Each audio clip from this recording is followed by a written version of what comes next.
നോക്കിയേ, ഒരു പെണ്ണുണ്ട്. അളിയോ, എന്തെങ്കിലും നല്ല പെണ്ണുങ്ങളുണ്ട് നമ്മുടെ അടുത്തേക്ക് അയക്കടോ. ഞാൻ വിചാരിച്ചോലല്ല. ശരിയടാ, അയക്കാം. നല്ല ബെസ്റ്റ് പെണ്ണാന്ന ഞാൻ കണ്ടിട്ടുണ്ട്. ഓ ഓക്കെ, അയക്കി. ശരിയടാ. ഇത് അഡ്ജസ്റ്റ്മെന്റ്. കിട്ടാത്ത മുന്തിരിങ്ങ പുള്ളിക്കും. A few moments later.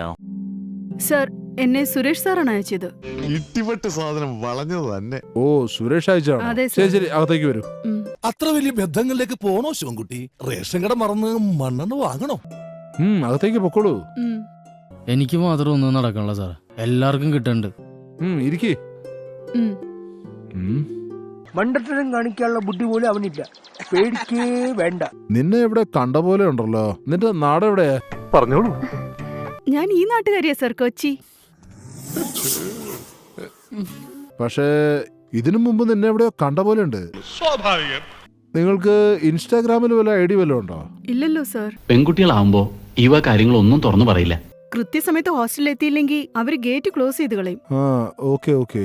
എന്നാ തുടങ്ങാലോ അല്ലേ?